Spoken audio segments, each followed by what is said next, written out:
You turn off the television and the room feels wrong. Not empty, wrong. Your ears strain for something that isn't there anymore. And somewhere between the last echo and the first full breath of quiet, your mind starts inventing sound. That alone is strange. But the real answer is far stranger. Silence isn't the absence of stimulation. It's a stimulation of its own, and your brain treats it almost like a threat. Think about the last time a room went completely quiet. Power outage. A pause in conversation that stretched too long. The moment right before someone delivers bad news. Did the silence feel peaceful? Or did it feel loud? Most people say loud. That reaction isn't random. It's built into the architecture of your nervous system, and it goes back much further than you'd expect. For most of human history, silence meant danger. A forest that suddenly stops making noise usually means something is watching. Birds go quiet. Insects stop. Early humans who could detect that shift, that sudden hush right before a predator moved, were the ones who survived long enough to have children. You inherited that wiring. Somewhere in your brainstem, quiet still registers as a warning sign before it registers as peace. Neuroscientist Robert Zator at McGill University has spent decades studying how the auditory cortex behaves even when there's nothing to hear. His research shows your brain doesn't go dark in silence. It keeps predicting sound, running simulations of what should be there based on patterns it already expects. When the prediction doesn't match reality, something has to fill the gap. Often, that something is your own imagination. A ringing, a hum, a phantom tone hovering just under perception. You're not hallucinating. You're witnessing your brain refuse to accept an unfilled prediction. Here's where it gets stranger. In 2006, physiologist Luciano Bernardi studied what happens to the brain and body during musical pauses. Not silence in general, the specific silence that occurs between phrases of music. He found that these brief pauses produced more physiological relaxation than the music itself. Heart rate slowed further. Blood pressure dropped lower. But only when the silence arrived after tension, never before it. That detail changes everything. Silence isn't calming by default. It's calming by contrast. Your nervous system needs noise to define what quiet even means. A world with no sound at all wouldn't feel peaceful. It would feel like sensory deprivation. And in large enough doses, deprivation reads to the brain as distress, not rest. You can test this on a much smaller scale than a laboratory. Notice how different silence feels after a loud concert compared to silence in an already quiet house at 3 in the morning. The first version feels earned, almost pleasant. The second can feel unsettling, even threatening, for no clear reason at all. Same silence. Completely different meaning, entirely dependent on what came before it. So why does modern silence feel so unbearable? Because you almost never experience it anymore. Your baseline has quietly shifted over years without you noticing. Notifications, traffic, background music piped into stores, autoplay videos queued one after another. Your nervous system has recalibrated itself to expect a constant low hum of stimulation running in the background of your life.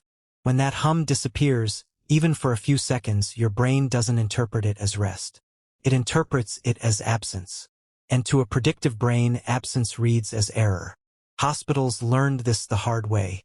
Intensive care units, designed to be sterile and quiet for healing, were found in multiple studies to produce more patient stress in silence than in moderate ambient sound, because total silence, to an alert nervous system, doesn't feel safe. It feels like something is missing. Solitary confinement researchers found something similar, in a far more extreme form. Prolonged, unbroken silence combined with sensory isolation doesn't produce calm minds. It produces minds that manufacture stimulation on their own. Vivid, intrusive thoughts, imagined conversations, sounds that were never there. Your brain, denied external input for long enough, starts generating its own. Not because it's broken, because a predictive system without predictions to correct will always find something to fill the model. You've likely felt a milder version of this yourself. Meditation teachers will tell you that the hardest part of sitting quietly isn't the silence in the room. It's the noise it uncovers in your head. The thoughts don't get louder because the room is quiet. They were always that loud. The room just finally lets you hear them. There's a deeper twist, though, and it has almost nothing to do with sound. It has everything to do with what silence forces you to face. In 2013, neuroscientist Imke Kirst published a widely cited study conducted at Duke University. She wasn't researching perception at all. She was researching brain growth. Her team exposed mice to different auditory environments: music, white noise, pup calls, and 2 hours of daily silence. The condition that produced the most new cell growth in the hippocampus, the brain region most tied to memory formation, wasn't music. It wasn't any sound at all. It was silence. Growth requires stillness. Your brain doesn't consolidate memory, process emotion, or build new neural connections primarily while it's flooded with input. It does that work in the gaps, in the pauses you usually rush to fill. Which means every time you reach for your phone the instant a room goes quiet, you're not avoiding discomfort. You're interrupting construction. This is the part most people miss entirely. The discomfort you feel in silence isn't really about the silence itself. It's about what silence exposes once the noise stops covering it up. Sound gives your attention somewhere to go. Remove it, and attention has nowhere left to hide. It turns inward, toward whatever you've been quietly avoiding. An unresolved conversation.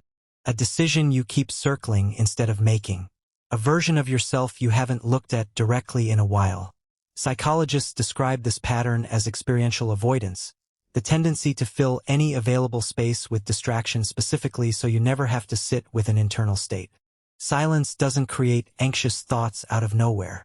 It simply stops competing with them for your attention. Whatever surfaces was already there, waiting underneath the noise.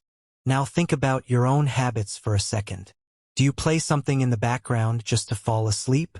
Does your hand move toward your phone the instant a conversation pauses for more than a few seconds? That reflex isn't a character flaw, and it isn't weakness. It's a nervous system doing precisely what evolution built it to do: treat unfilled space as a problem that needs solving immediately. Even the way people use silence socially proves the point. Withholding a reply, leaving someone on read, letting a pause stretch too long in an argument. These all function as small acts of power, precisely because silence feels unbearable to the person on the receiving end. You already know this intuitively. You've felt what an unanswered pause does to your own thoughts, spiraling faster than words ever could. Notice, too, how rarely modern life even offers you the choice. Elevators play music. Waiting rooms play music. Phone calls put you on hold with music instead of quiet. Almost every commercial space has been engineered to prevent silence from ever fully forming, as if the people designing these spaces understood, even instinctively, that unfilled seconds make people uncomfortable enough to leave. Silence has become something you now have to seek out deliberately, rather than something that simply occurs. But here's the reframe worth sitting with. The same silence your brain flags as dangerous is the exact condition under which it does its deepest repair work. Every uncomfortable quiet moment you've rushed to fill with a screen or a scroll might be one your mind genuinely needed. You don't need to seek out total silence to notice this pattern working on you. Just pay attention the next time a room goes quiet and your hand starts moving toward your phone before you've even consciously decided to reach for it. That small, automatic motion is the entire mechanism, compressed into half a second. There's something worth noticing about familiarity here too. The more often you sit with a few seconds of quiet on purpose, the less foreign it starts to feel over time. And the more useful a channel like this one becomes, the more you return to notice patterns like this one quietly running underneath your own behavior. Because the wrongness you felt when the television clicked off was never really about the missing sound at all. It was your own mind finally given the room to speak.